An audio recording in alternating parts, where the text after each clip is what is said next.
CBS News correspondent Roxana Saberi joins us now. Roxana, it's good to see you.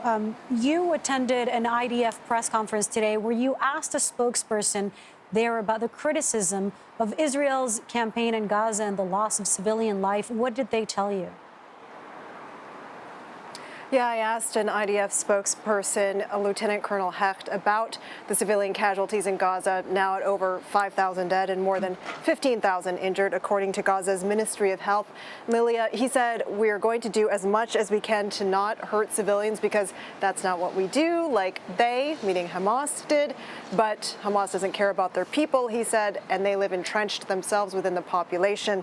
He added, we are not fighting the civilians in Gaza, but this is a very complex situation, and we will make sure Hamas is eradicated. Now, Israeli authorities and some civilians I've spoken to are very aware of the growing criticism of Israel as images of women and children in Gaza killed and injured have spread across the world. And in fact, the reason for the press conference today was that the IDF wanted to show international journalists images, many of which had not been released yet, of some of the atrocities committed by Hamas on October 7th here. They were very gruesome images, and the IDF said they wanted to remind people of the enemy that Hamas is and what it's capable of.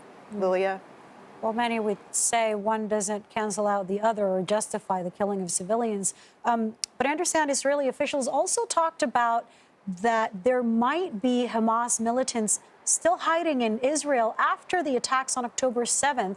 How big of a concern is this for the Israeli military? Yeah, it is a concern for them, and they're still trying to root out Hamas militants. In fact, just 2 days ago, according to the IDF, they found a Hamas commando who was trying to sneak back into Gaza from here, and they said he was exhausted when he was captured.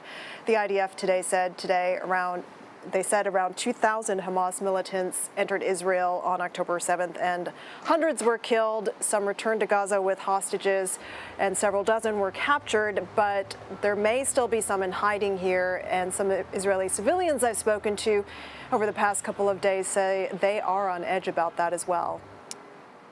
I understand, Roxana, that you also went to a rally for the Israeli hostages who are being held by Hamas and the other people who are still missing after the October 7th attacks. I imagine just the concern that people have, and nobody better than you to cover that. Tell me, what did people tell you about how they're feeling, about where their hopes lie? Yeah, we attended that rally, and also I've just been corresponding with one of the family members who has 3 of her relatives held hostage, she said, by Hamas. So according to CBS News, 2 sources have told CBS News that the U.S. is trying to slow the ground invasion by Israel into Gaza in order to prioritize the release of hostages and delivery of aid to Gaza. And Abby Owen, this Israeli-American I spoke to, who lives here in Tel Aviv, said that this is a very good sign, and from her perspective, the release of hostages is paramount. The ground invasion is dangerous for all sides, she said, hostages, soldiers, and civilians. And we heard similar sentiments over the weekend at that rally, where people told us they were worried a ground invasion would complicate efforts to free their loved ones held hostage in Gaza. One person told me he'd support a prisoner swap if Hamas releases his niece, for example.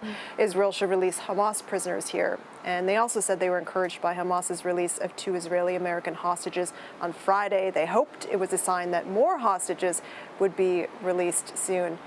Several see Hamas's ability to kidnap their loved ones as a complete security and intelligence failure here by their government. I asked the IDF spokesperson about that today, and he said, we failed, we were caught by surprise, and now we're going to destroy Hamas. Wow. Lilia. An important acknowledgement there. Roxana Saberi, thank you.